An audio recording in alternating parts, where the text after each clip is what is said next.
In the dazzling world of glass towers and six-figure suits, power often hides in plain sight, overlooked and underestimated until it decides to move. That's exactly what happened one unforgettable evening, high above the city of Chicago, where prestige clinked in crystal glasses and unspoken hierarchies filled the air like expensive cologne. On the 50th floor of the Veritas Corporation headquarters, the executives gathered like royalty in their lounge, sipping bourbon and celebrating another year of market domination.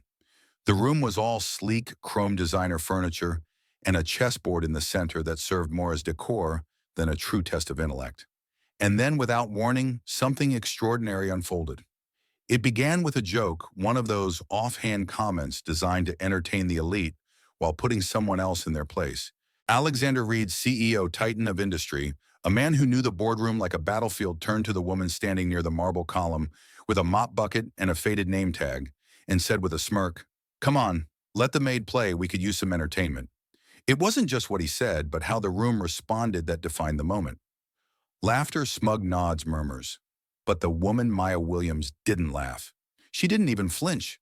Her silence said more than their laughter ever could. Now here's what most people didn't know. Maya wasn't just any janitor. Before the hard knocks of life forced her to trade her ambitions for minimum wage, she had been a chess prodigy from the South Side. A legend in junior tournaments, known in local circles as the Rook Whisperer. She had learned to move pieces like a musician composing symphonies. But life, as it often does, interfered. Her father's accident ended her scholarship dreams. Her mother's dialysis appointments drained every ounce of savings.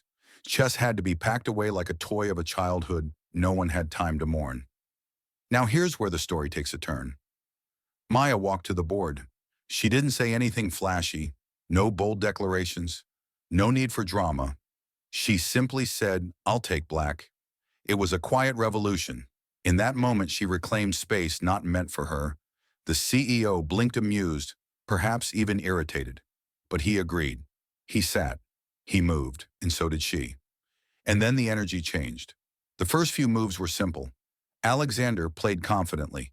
Ivy League patterns, textbook openings. But Maya responded like someone who had never stopped playing, even if the board had been physically absent for years. Her moves were precise, graceful, unyielding. The silence grew heavier with each exchange. People stopped sipping drinks. Jokes died mid-breath. By the 13th move, Alexander's fingers twitched with hesitation. By the 19th, his king had nowhere left to run. Checkmate.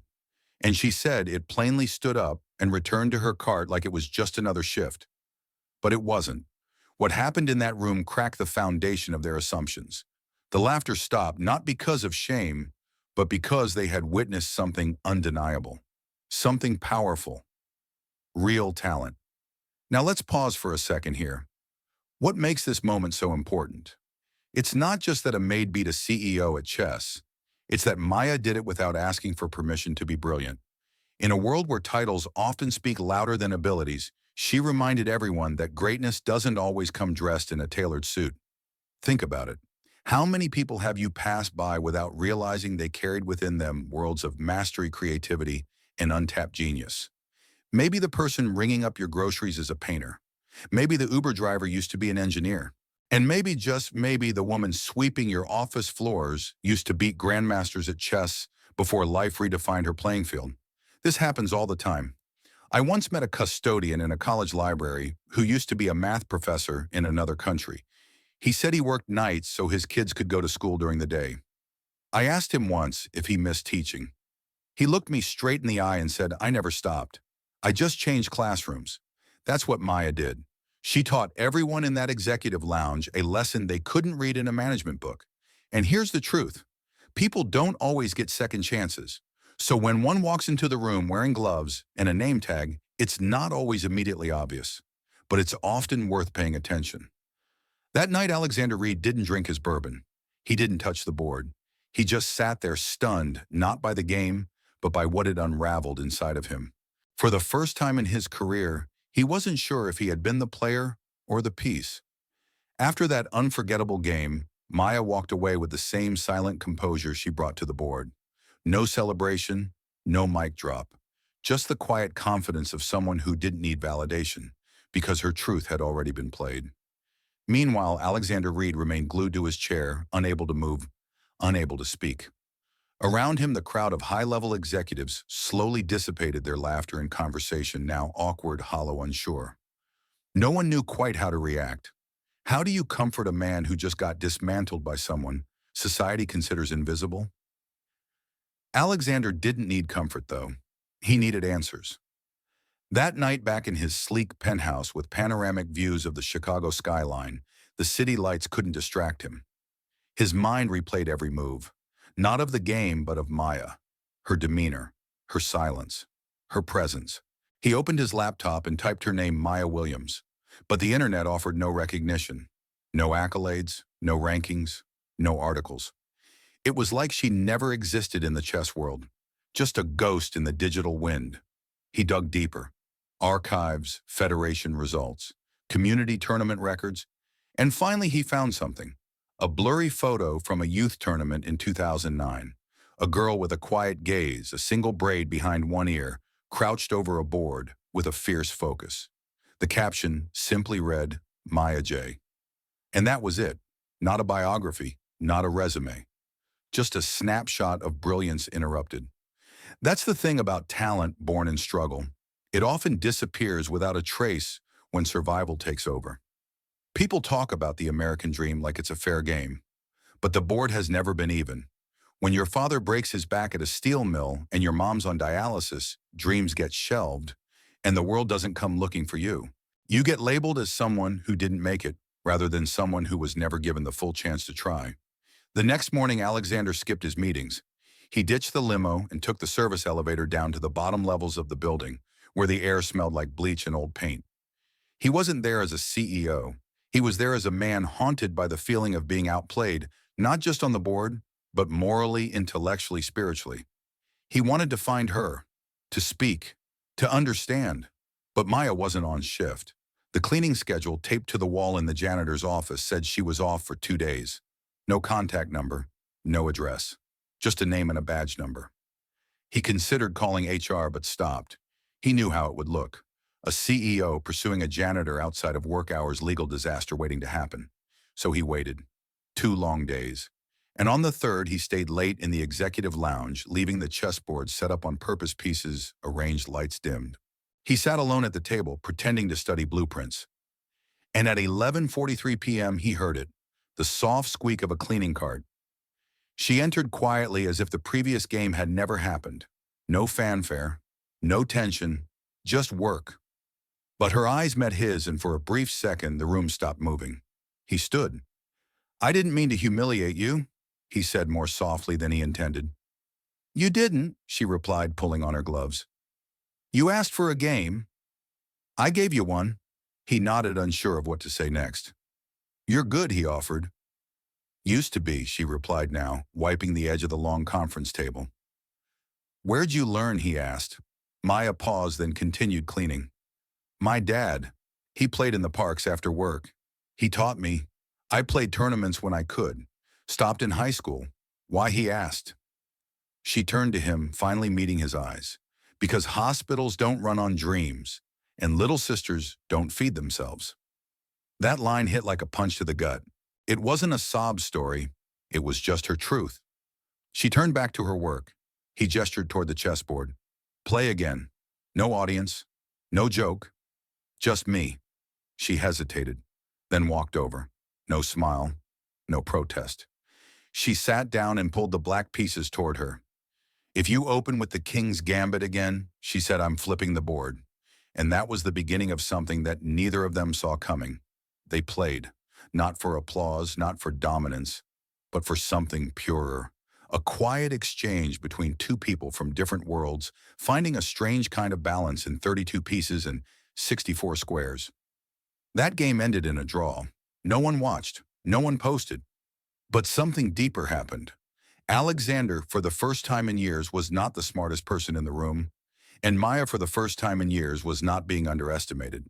In that silence, they found a rhythm. She played not to destroy him, but to challenge him, to teach. And he stopped playing to win. He started playing to learn. Real quick, let's talk about what this means on a broader level. Because what happened here isn't just about chess. It's about power structures. It's about the absurd ways we assign value based on job title or social status. Maya cleaned floors, but her mind was sharper than most people in that building. And Alexander had all the accolades, but none of the awareness. Not until he met her. In sociology, there's a concept called status inconsistency. It happens when a person's social position contradicts how they are perceived. Maya is the embodiment of that. She has low occupational status but high intellectual ability. And society doesn't know what to do with that. We prefer our geniuses in suits, our leaders with degrees, our brilliance neatly packaged in LinkedIn profiles. But Maya doesn't fit that mold. She exists in the in-between. And that's why she's powerful. The best part, she doesn't care about impressing anyone. She's not asking to be discovered. She's just showing up. That kind of confidence. It threatens systems built on superficial status. That's why the next phase of their story becomes even more complicated.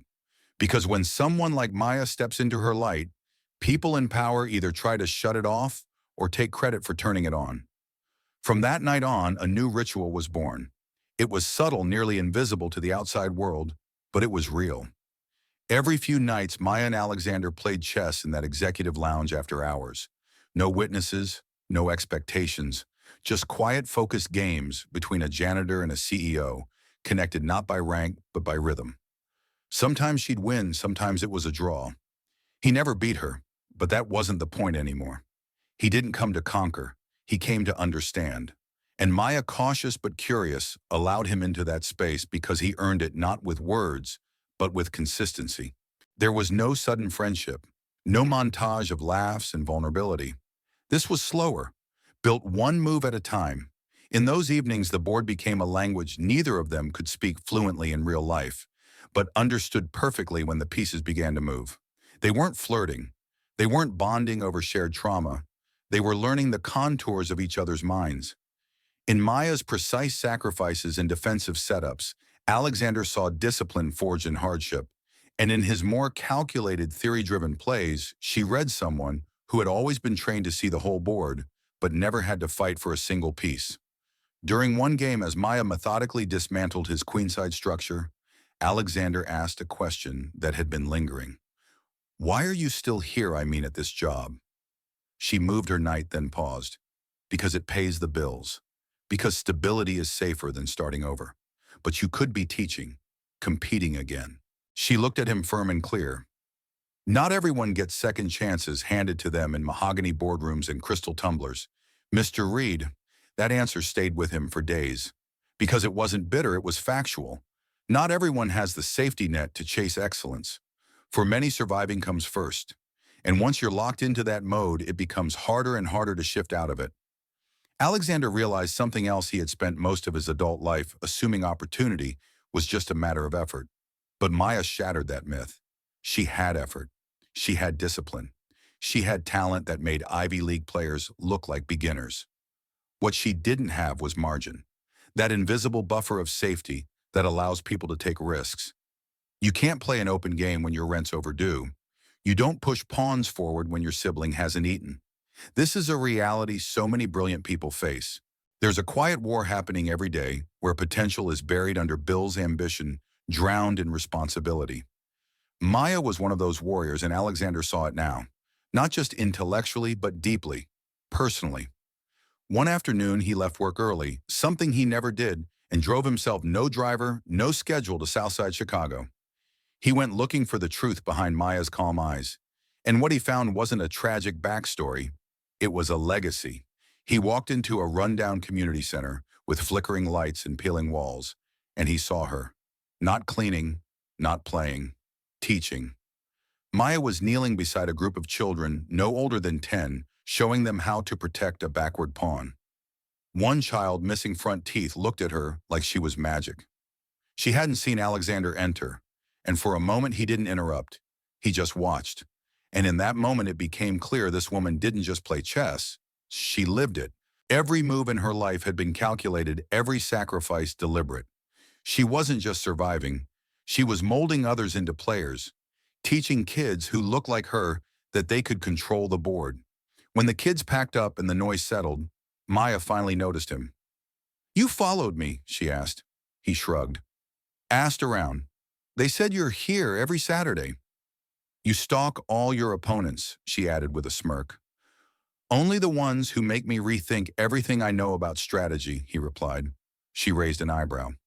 Why are you really here? He hesitated. Because you deserve a bigger stage. And this place, while good, can't be it forever. She stepped back suspicious. Don't come here with charity or handouts. I don't need your name on a building. What if I'm not offering a building? He said, pulling out a folded flyer. What if I'm offering a tournament? She scanned it. Chicago Open Chess Championship. She looked up skeptical. I'm not competing. You should. I'm 30. I work nights. I haven't trained in a decade. You train every time you play me, he said. That's not the same. What if I told you I already registered us both under initials? No names, no companies. She stared at him. You did what I did it.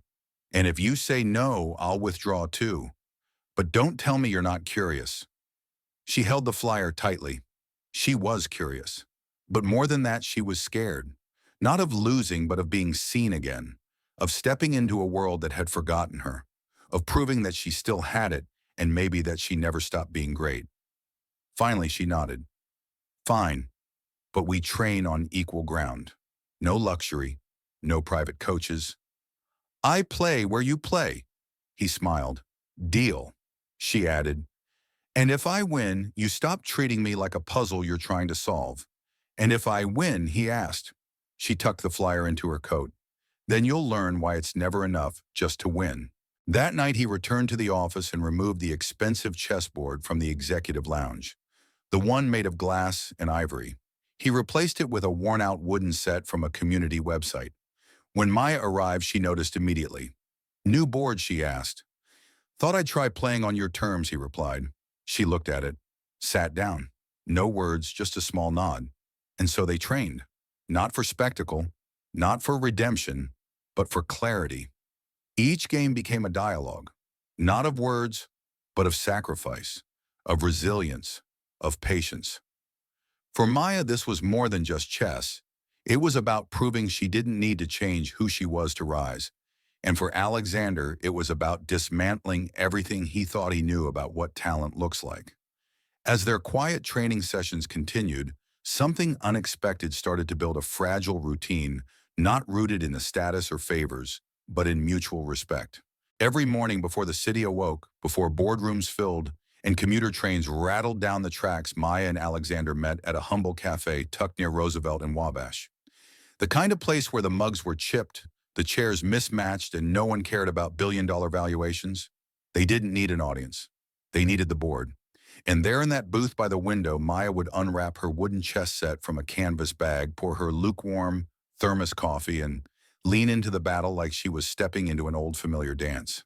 Alexander, usually armed with books on chess theory and digital notes, tried to keep up. But Maya was never about theory. She was instinct. She was rhythm. She was learned survival turned into strategy. Their games were intense. But between moves, they began to talk not about childhood traumas or corporate greed, but about ideas, habits, patterns. She teased him for his overly rigid playstyle. He joked about her unpredictable sacrifices. And somewhere between a King's Indian defense and a reverse Sicilian, they became more than players. They became mirrors. Now let's pause for a second. Have you ever met someone who doesn't just challenge you, but sharpens you? Someone who, through their presence alone, pushes you to be better, not out of competition, but out of necessity. That's what was happening here. It was less about the pieces and more about the process. Alexander was unlearning decades of entitlement. Maya was relearning what it felt like to be seen not as labor, but as a mind. One morning after a particularly brutal match in which Maya trapped his queen behind a clumsy pawn, Alexander sat back and said, I swear you're reading my thoughts. I'm reading your habits, she corrected. You don't know how to be uncomfortable. That's your biggest weakness. He stared at her. I grew up uncomfortable. She reset the board with a smirk. You grew up insulated. There's a difference. Those words stuck.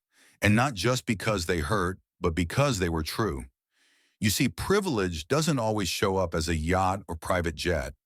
Sometimes it looks like predictability, like knowing your worst-case scenario still has a safety net. Maya never had that. Every move she ever made in life had a cost. She couldn't afford recklessness, only calculated risk. Meanwhile, outside of their quiet bubble, the world began to notice. First, it was whispers in the Veritas hallways. "He's been staying late. Have you heard he's mentoring someone?" Then it became full-blown suspicion. Rumors brewed. HR noticed. Executives whispered in elevators. Because corporate America doesn't do well with unexplained behavior, especially when it challenges hierarchy. And nothing challenges hierarchy more than a janitor teaching the CEO. Maya felt it first. The stares. The silence when she walked into a room. Elevators that suddenly got quiet. And while she had survived worse racism, poverty grief, this kind of judgment had sharper teeth. It was subtle but heavy. One evening after another drawn-out match in the lounge ended in yet another draw, Maya packed up quickly. "You're in a hurry," Alexander said. She didn't look up. "Other floors to mop." "You're upset." "No," she lied too sharply. He leaned back. "Maya." That's when she stopped. "I don't need a babysitter, Mr. Reed. Whatever this is between us, it's becoming ammunition. For people who already think I don't belong here." Alexander went quiet. She continued. "You might be used to being misunderstood and still winning, but I don't get that luxury. I play one game outside the rules, and suddenly I'm the story. Or worse, someone's favor." And she was right, because when someone from the margins steps into the spotlight, the scrutiny multiplies. Every smile is weaponized, every move analyzed. And the same people who never noticed you before are suddenly obsessed with the way you walk, talk, or clean. That night, Maya debated skipping her floor altogether. Let someone else mop the executive lounge. Let someone else deal with the whispers. But when she arrived, the board was set. One move had been played. A note rested beside it. "I'll stay out of sight for a while, but I'm still playing if you are too. Signed simply A." She stared at the board for a long time, then moved a counterpiece and walked out without leaving a word. Over the next few nights, the silent exchange continued. Each evening, a new move, a new reply. No notes, no smiles, just the game, a private dialogue that no one else could hear. Meanwhile, Maya was called into HR. The room was sterile, cold. "There have been questions," the HR rep said. "We just want to ensure everything remains professional." Maya looked her in the eye. "I clean floors, and sometimes I play chess with the CEO. No money, no contracts. Just chess." The HR woman smiled tightly. "You must understand how it appears." "Appearance," Maya said calmly, "is a luxury of those with titles." Then she stood. "Am I being disciplined?" "No," the rep replied quickly. "Then I have work to do." She left without another word. Now let's talk about this moment, because this is where most people would fold. This is where survival mode kicks in and says, stay small, stay safe, don't rock the boat. But Maya didn't fold. She adjusted. She kept playing. That same night, she walked into the lounge and saw a queen sacrifice in the center of the board. Bold, risky, a message. She countered with precision, then left a note. "Nice try. But your diagonal was exposed 3 moves ago. That's what growth looks like. Not louder, smarter, sharper." Alexander, for his part, finally stood before his board of directors with a proposal they didn't expect. Not restructuring, not a new app, but a community initiative. Funding for a Southside chess and STEM program. One board member raised an eyebrow. "Chess. We've failed this part of the city before," Alexander said plainly. "It's time we did something real. Talent doesn't always wear a badge. Sometimes it carries a mop." The measure passed barely, and 3 days later, a woman in a green suit walked into the rec center where Maya taught. "We'd like to fund your Saturday program," she said. "No conditions, no press, just support." Maya narrowed her eyes. "This have anything to do with the man who always plays white?" The woman smiled but didn't answer. That evening, Maya returned to the executive lounge. Alexander stood by the board, not sitting. She approached slowly.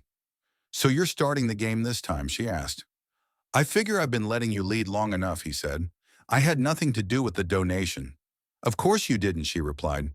He added, "I didn't want to insult your pride." "It's not pride," she said, eyes on the board. "It's proof that people like me can get somewhere without being rescued." He nodded. "Then let me offer a trade. You train for the tournament. I'll match you game for game. No coaches, no cameras, just you and me. She considered him. You trying to get better? I'm trying to keep up. Maya moved her bishop forward. Then stop talking and start playing. And the game resumed. With the tournament looming just weeks away, the pace between Maya and Alexander shifted from casual to discipline. Their training became relentless. 5 days a week they met at the same modest cafe before sunrise, before the world had a chance to interrupt. They didn't come for coffee or conversation. They came to test each other, to sharpen steel against steel. Each game was a battlefield, not just between two players, but between philosophies. Maya with her instinctive plays honed by hardship, and Alexander with his methodical strategies forged in boardrooms. But over time, their styles began to bleed into each other. She started considering long-game positioning with greater caution. He began trusting his intuition over perfect theory. In that exchange, they weren't just improving as players, they were evolving as people. And yet, while this personal growth happened in the shadows, the outside world was starting to shine a spotlight neither of them asked for. One morning, a communications executive stormed into Alexander's office with a printed blog post.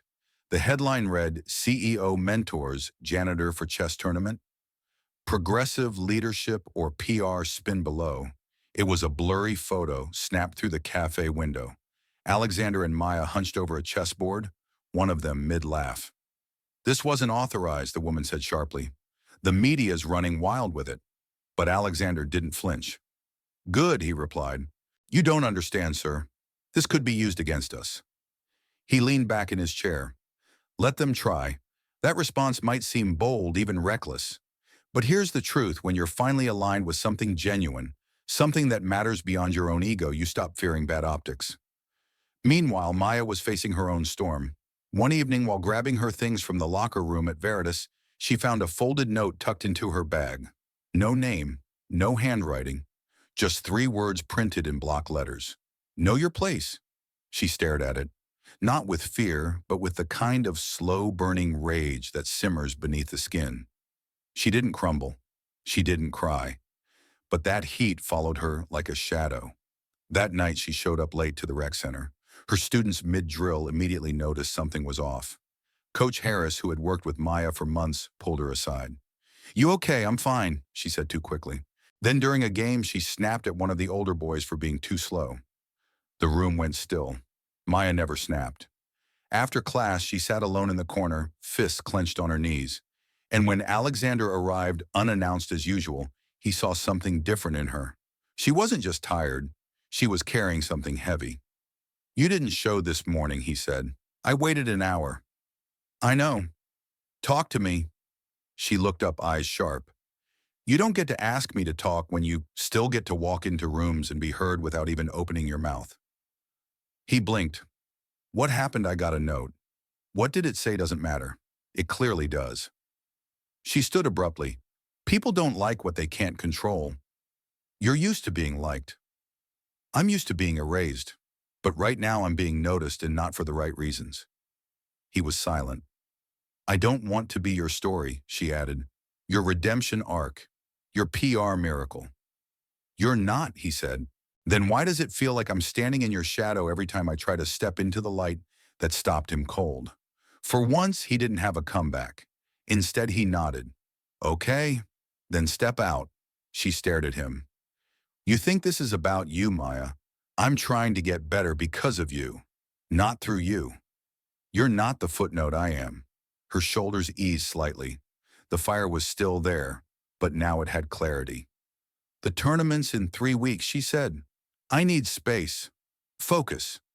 "Then I'll see you at the board," he replied. She turned to leave, but glanced over her shoulder one last time. "If I win, I want you to clap like I'm a stranger." He smiled faintly. "And if you lose," she didn't answer. She didn't have to. Deep down, they both knew she wouldn't. When the tournament day arrived, the ballroom was filled with an electric silence. Dozens of players from around the state sat at folding tables, plastic clocks ticking in unison. Maya, dressed in a clean navy blouse and worn sneakers, stood near the entrance, clutching her player badge like it might explode. Around her, suited grandmasters, hoodie-clad prodigies, and hobbyists adjusted their spectacles and bantered casually.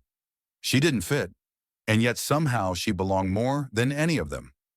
Across the room, Alexander arrived. No tailored suit, no entourage, just a hoodie and jeans. He didn't approach. He simply nodded. She nodded back. That was enough. Maya's first match was against a mid-level player from Evanston. He tried small talk, tried to charm her. She beat him in 27 moves. Her second match was against a younger woman who played with speed and aggression. Maya didn't rush. She broke the rhythm. She dictated the tempo. She won again. By the end of the day, Maya was undefeated, but the whispers followed her like a bad echo. Near the water station, two spectators murmured, "That's the janitor from Veritas, right? She's not really self-made. I mean, she's got corporate backing. You know how these narratives work." Maya didn't flinch, but it stung. Not because they doubted her, but because they couldn't see her without seeing someone else's shadow. Still, she kept moving, and so did the tournament. The second day of the tournament arrived with a sharper edge. The stakes had risen, the noise had grown louder, and the room buzzed with a sense of finality. Reporters hovered near the edges of the ballroom, quietly snapping photos. Spectators filled the back rows waiting to witness either a miracle or a misstep. Maya didn't come to perform. She came to finish what she started. Her third-round opponent was a former college champion, known for mind games as much as skill. He leaned into trash talk, making petty remarks about her posture, her speed, even her hair. But Maya didn't bite. She played like silence itself. Mid-game, she sacrificed a bishop. It looked reckless to the untrained eye. But by move 23, her opponent saw the trap too late. "Check," she said quietly. "That's not check," he snapped. "Look again." He stared, froze, then realized she was right. Checkmate. No handshake. Just bitter silence. She signed her score sheet and moved on. That night, the list of semi-finalists was posted. Maya's name stood at the very top.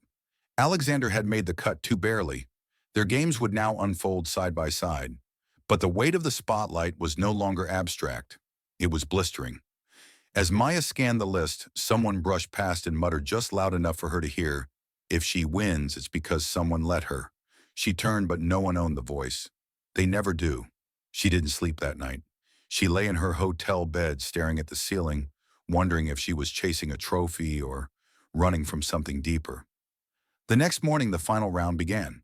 The ballroom felt different, colder, tighter. Cameras, notepads, officials in navy blazers. Alexander was already seated at board 3, preparing to face a Latvian master with a reputation for dismantling rook endgames. Maya took her seat at board 4. Across from her sat a man she recognized. Tall, perfectly tailored suit. The kind of man who didn't need to speak to command a room. He extended his hand. "Ready, Miss Williams?" She shook it. "I've been ready." The clock started. Maya didn't open with flair or flash. She played with the calm of someone who knew she didn't need to prove anything. She controlled space. She invited overreach. She punished arrogance. Her pieces moved like parts of a symphony only she could hear. Move after move, she played not for glory, but for freedom. By move 43, her opponent tipped his king. Silence fell, then a murmur, then applause. From the corner of her eye, she saw Alexander lose his own match. But instead of disappointment, his face broke into the widest grin she had ever seen him wear. He clapped once, twice, then louder. Twice, until the room followed. Reporters surged forward. Officials handed her a plaque. Crystal, heavy, elegant, but she barely noticed. She looked at Alexander. He mouthed the words like a stranger, and she nodded. In that moment, she wasn't a janitor. She wasn't a prodigy. She wasn't a symbol. She was a player, a winner, an equal. That night, a formal banquet was held to honor the top players. Crystal chandeliers, lobster tails, suits and sequins. Maya stood near the edge of the ballroom, fingers wrapped around a glass of ginger ale. Her trophy sat on a nearby table, surrounded by food she didn't eat, and people who used words like inspiration without understanding what it really meant. Across the room, Alexander mingled with donors and executives, every one of them eager to tie his name to her victory, but his eyes kept drifting back to her. Eventually, he crossed the room. "You okay?" he asked. "I've never been in a room with this much lobster and this many fake smiles," she replied. He laughed. You won, Maya? You changed the board. She exhaled. Then why do I still feel like a different kind of pawn? Before he could answer, the governor of Illinois approached. Hand out, smile rehearsed. Miss Williams, your story has moved the entire state. We'd love to partner on a statewide educational tour. Maya didn't shake his hand. You mean you want to put me on a bus and tell kids how I got lucky? The governor blinked. Well, I wouldn't say lucky. You're exceptional. I was always exceptional, she said calmly. You just never noticed until now. The governor excused himself quickly. Alexander turned to her. You didn't have to burn him like that. I didn't burn him. I lit the truth and let it sit there. She looked at him. I want to leave, then let's walk. They exited through the service door and stepped into the crisp Chicago night. No photographers, no music. Just the hum of traffic and the rhythm of their footsteps. They walked for blocks in silence until they reached the Riverwalk, where fairy lights shimmered off the water from an old city festival. I'm proud of you, Alexander said. I didn't do it for you. I know. She stared out at the water. I used to walk this path after my cleaning shifts, stay until the sun came up, just to remind myself I was still part of something bigger than fluorescent lights and wet floors. And now I don't know. She turned to him. You ever feel like winning something just gives people permission to stop listening again? He considered that. Do you think they're listening now? No, she said. I think they're watching. And that's not the same. Then make them listen, he said. Do something they can't ignore. She pulled her jacket tighter. What, start a YouTube channel? Write a memoir from mops to mastery? He laughed. I was thinking something quieter, something permanent. She raised an eyebrow. Go on. I want you to run the Youth Chess Initiative full-time. Director, board position, salary, benefits, your team, your design. She stared at him.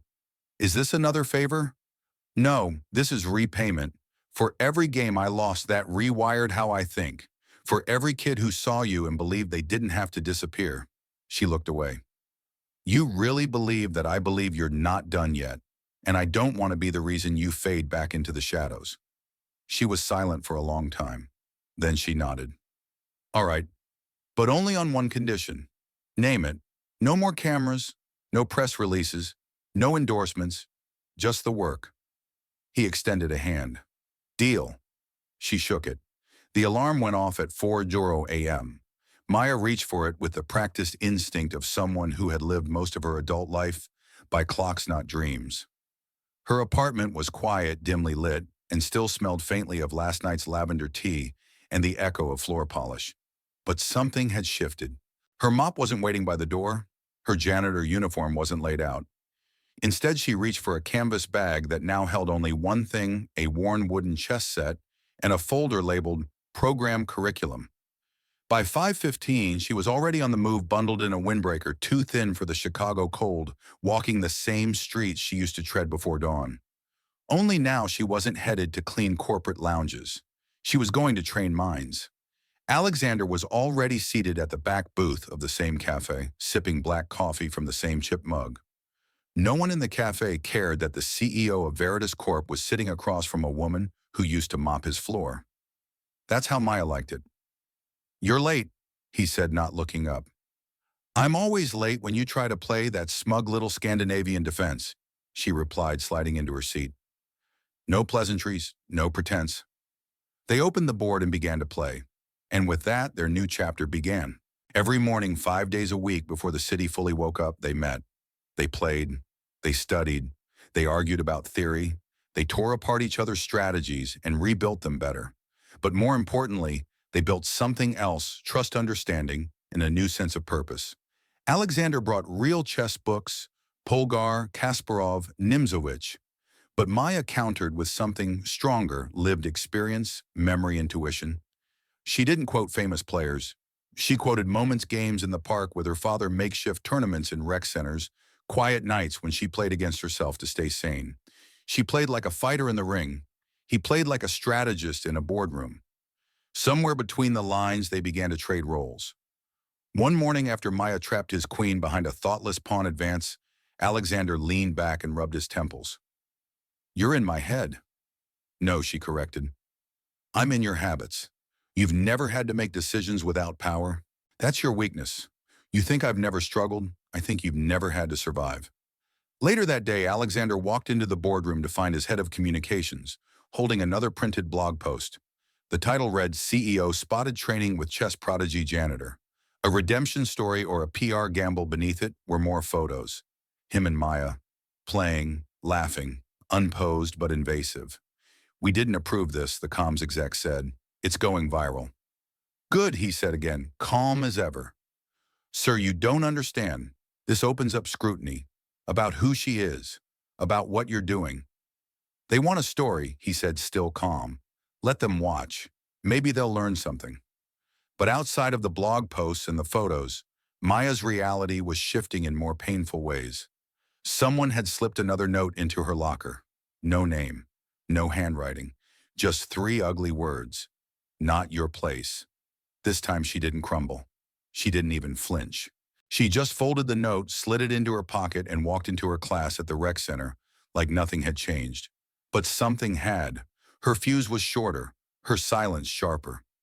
One of the older kids made a joke during a lesson. Maya snapped at him louder than usual. The room fell quiet. Later, Coach Harris pulled her aside. That's not you, he said. She didn't respond. That night, Alexander found her sitting alone in the rec center's back gym, staring at the scuffed wood floor. You missed this morning, he said. I waited. I know. What's going on? I don't want to be your story, she said. I don't want to be the reason someone points at you and says, look how progressive he is. You're not, he said quietly. Then why do I feel like I'm in your shadow every time I try to step into my light? You're not in my shadow, he said. You're the only reason I even see the light now. Maya exhaled. The tournament's coming up fast. I need to focus. Then I'll see you at the board. No more cafe, no more press. Just the game. She picked up her bag. Just before walking out, she looked over her shoulder. If I win, you want me to clap like a stranger, he said. She didn't smile. She didn't nod. She just left. The real test was now days away. And while the press tried to paint her as a symbol, and the corporate world tried to co-opt her as a redemption story, Maya knew better. This wasn't about image. This was about reclaiming something that had been taken from her long ago. Not fame, not status, but voice. When she walked into the final tournament round, there was no hesitation in her steps. She moved like someone who had nothing left to prove and everything left to say. Cameras snapped, reporters scribbled, spectators watched. But Maya played only for one thing, the game. And in that, she found freedom. The final moments of the citywide invitational weren't just about trophies or headlines. They were about permanence, about leaving a mark on something that couldn't be erased by scandal or budget cuts. The tournament hall buzzed with low murmurs and camera flashes. Children from all over the city wore team shirts and clutched score sheets like golden tickets. Parents filled the folding chairs in the audience, their phones tilted toward the stage. Maya stood behind the curtain, adjusting the name tag on her blazer. It no longer said custodial staff. It said coach. And below that, in smaller print, Director Chicago Youth Chess Initiative. The transformation was external, yes, but what really changed was invisible. She no longer carried herself like someone waiting for permission. She moved like someone who had taken it. Tasha, one of Maya's youngest students, 9 years old and lanky, with a braid that never stayed straight, had made it to the top 5. That alone was a victory. The medals being handed out on stage were light plastic, gold-colored. But for Maya, they weighed more than the crystal trophy she left in a dusty office closet weeks ago.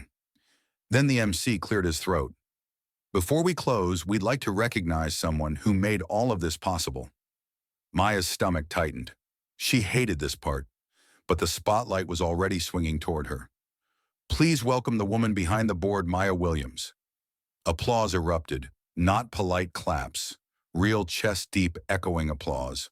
From the kids, from the parents, from the staffers who'd seen her in action for months, and from the back of the auditorium, standing tall and clapping slowly but firmly, Alexander. She stepped up to the microphone. It was too tall. She adjusted it, hands steady, voice calm. I didn't come here to be seen, she began. I came because I thought if I could help just one kid believe they were more than what their neighborhood or their school or their past said they were, that would be enough. The room stilled. But you've all shown me I was aiming too small. You don't just want to believe, you want to build. And you have. She paused. There was a time not long ago when the only thing people noticed about me was the card I pushed. Not my name, not my mind, definitely not my game. Nods rippled through the room. Some eyes shimmered. But the beauty of chess, she continued, is that even the smallest piece can change the entire board if it's brave enough to cross it. And just like that, the applause came again, louder, fuller, unapologetic. After the ceremony, she ducked behind the curtains, needing air, needing a moment away from being seen. She didn't expect to find Alexander standing there, leaning against a stack of stage props with 2 paper cups of coffee. I figured you wouldn't want champagne, he said, handing her one. You figured right, she said, smiling slightly. They sat on the steps of the backstage stairwell, letting the muffled sounds of celebration spill around them. You did it, he said. We did it, she corrected. No, he replied. You did. She sighed, then smiled faintly. You're really bad at letting people deflect credit. I'm in recovery, he said. What's next for you? He asked. She looked at her cup. More kids, more boards, more mornings where someone doesn't think they can win until they do. And you? She asked. I keep showing up, he said. Keep learning. Keep moving forward. Good answer, she said. Then he pulled a small box from his coat pocket. I have something for you. She frowned. If it's another foundation plaque with my name on it, I swear I'll throw it into the river. He laughed. It's not, I promise. She opened the box. Inside was a single carved chess piece, a queen, made from polished black walnut. On its base, engraved in small, perfect script, every move you made mattered. Maya stared at it unmoving. I'm not used to keepsakes, she whispered. You should be, he said. You're someone worth remembering. She closed the box gently. Thank you. They stood together, neither in a rush to leave. Do you ever regret it, he asked. What, playing that night, sitting at that board? She didn't hesitate. No, I regret every day before that, when I convinced myself I didn't deserve to. The sun was setting beyond the auditorium windows, casting warm orange light on the hardwood floor. Outside, the city continued its rhythm, unconcerned, indifferent. But something had changed, not in the skyline, not in the headlines, but in the hearts of the kids who had watched someone like them stand tall at the front of the room and remind them that they didn't have to disappear to be great. Later that night, back in her apartment, Maya placed the carved queen beside the pawns she had saved from the tournament board. 2 pieces, one that begins, one that becomes, and the board between them hers now.